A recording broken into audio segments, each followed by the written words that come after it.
Have you ever tried to go on a vacation alone at least once? Where have you thought to go to on a solo trip? Is it Turkey, Japan, Switzerland, or maybe Thailand? One of the most liberating and life-altering things a traveler can do is to face the world alone. Would it be scary if you go on a trip alone, especially for a woman to go on a vacation alone without anyone? Yes, it would, but it would also let you get out from your comfort zones. Going on a trip by yourself leads you to a greater benefit rather than the cons itself. You have flexible time on what time you want to wake up or gaining life experience and also improve in your mental health. But would it be safe for you? You shouldn't experience any issue if you prepare, do your homework, and take appropriate safety measures. Buy travel insurance, book only from an official tour, and avoid unnecessary attention. You feel like you wanted to go this year but you don't have enough budget to travel abroad. Well, you can start by travel alone in this country. Assalamualaikum. My name is Hasnul Aydiel bin Hasnul EDLY, and today I will be sharing about places you would like to visit Malaysia as a solo traveler. There are three places that I would recommend you to go alone. Now, let's move on to the first places that you will love to go. Okay, firstly, the entertainment capital of Malaysia, Kuala Lumpur.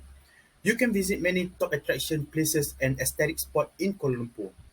The first place that you have to go none other than the Petronas Twin Tower. The twin buildings, which are Kuala Lumpur's unmistakable landmark, without witnessing the recognizable Petronas towers that rise above the city. No trip to Kuala Lumpur is complete.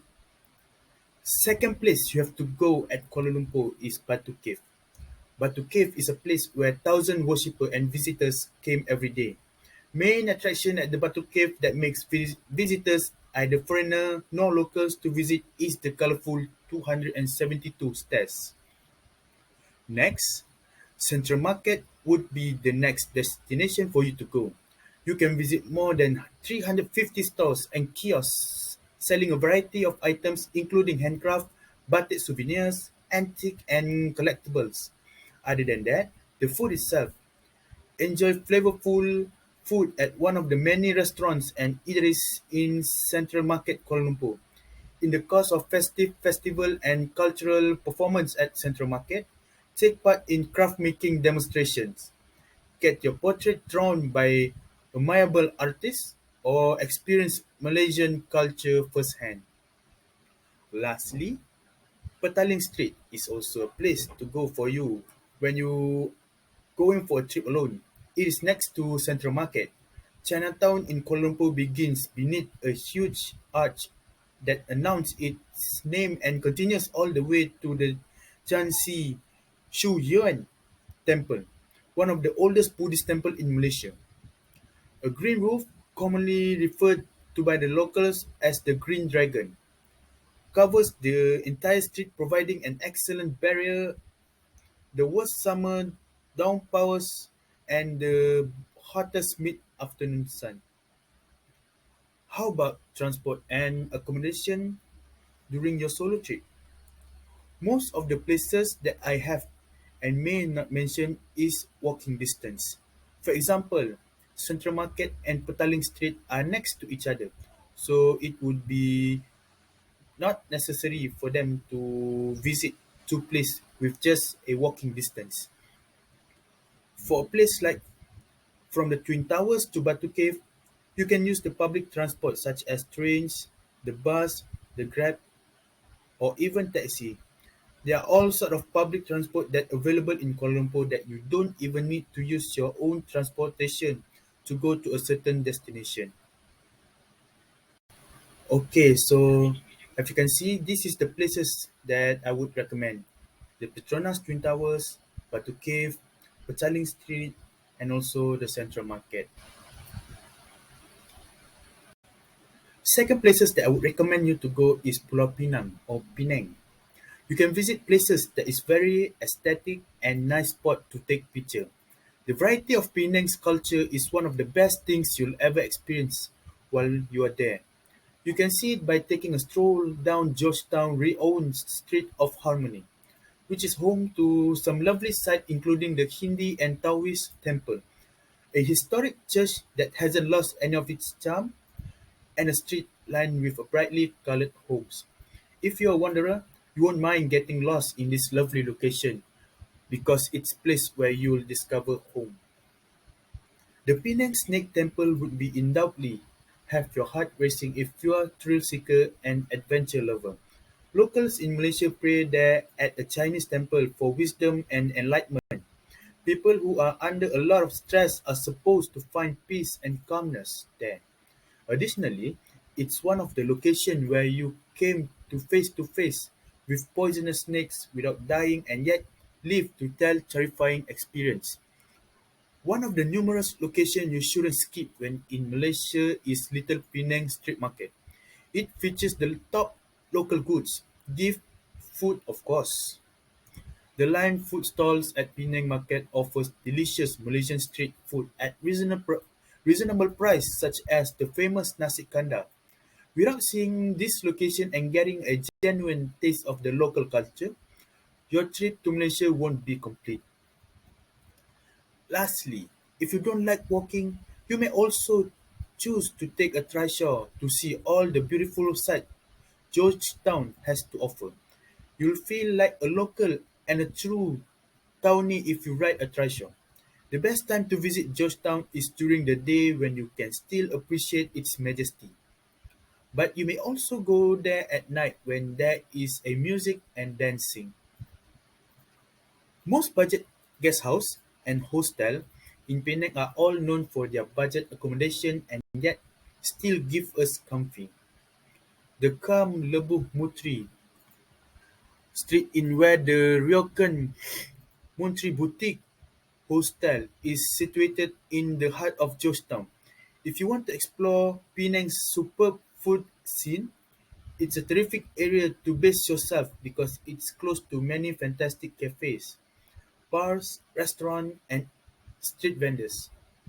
Chinatown and Little India are both nearby. In addition to being a reasonable choice, Magpie Residence is conveniently situated in Georgetown. Nearby are many of the local best attractions in the area. It lacks the social environment that you may anticipate from a standard backpackers hotel. Nevertheless, it offers good quality, reasonable price rooms in convenient setting. Lastly, one popular hostel in Georgetown is called House of Journey. It is situated in the city's historic district and is convenient to anything you would wish to see and do. Guests can relax and in the pleasant common room, and there is a bar where drinks are served. Visitors can use the gaming table or use the free Wi-Fi to browse the internet.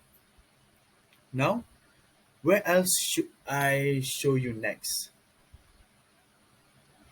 Before I move on to the next places that I would recommend you to go for a solo trip, here's are the four places that I recommend you to go in Penang, which is the Street of Harmony, Penang Snake Temple, Little Penang Street Market, and also Trishaw Becha to go on places in Georgetown.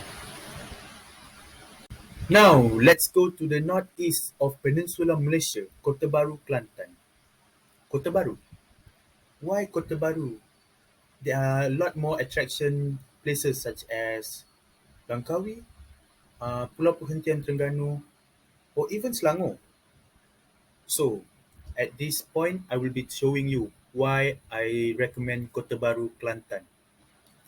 In Kota Baru, there are many places in terms of historical attraction and also their delicious food. The first thing that you would see is Rehal Tower or Menara Rehal. No one can miss the gate, which is the city's landmark and is as they arrive in Kota Baru, this unique tower is nearby to every hotspot location for tourists such as Istana Johor and Padang Merdeka. Wet markets like Padang Besar, Siti Khadijah, sell a range of products from Thailand and the local area, including fresh seafood, chicken, pork, and vegetables. This place is one of the best places for a photographer to catch this moment due to the backgrounds and also the colorful of the place inside. Beside then Pasar Besar Siti Khadijah, the place that you can go for a shopping is Wakaf Cik Ye. You can purchase anything from clothes, accessories, or even household items. Everything in this place are cheap, affordable, and you could even buy it on a large quantities. Lastly, Bazaar Tok Guru. It is a place where you can go for a shopping, especially for female travelers. You can find any kinds of hijab in here as there are more than 600 stores inside. You can see any shawl, bawal, and many more. They are different in prices, the quality of the hijab, and you could just walk around and you would at least buy 5 hijab. So you all know Kelantan with the famous food. So the traditional Kelantan cuisine, known as the nasi kerabu, consists of blue rice served with coconut sambal. Most people eat nasi kerabu with ayam pencit. The richer gravy and white make ayam pencit Kelantan unique from ordinary ayam pencit. So next, roti titap. It is a traditional bread that is still roasted over hot coals. The bread has a flavor all its own thanks to the grill sand. It has a perfectly cooked half egg on top, and the bread's corner are covered with coconut jam. Teh tarik madu. It combines with honey that gives a unique taste than other teh tarik that you ever drink before. So people would say these three food you can find anywhere in Malaysia, including Sabah and Sarawak. But for me, you would try to taste the original flavor or the original places like Kelantan with the nasi kerabu, roti titap, and teh tarik madu. So we are nearly finished with today's speech. Before I conclude, I wanted to mention,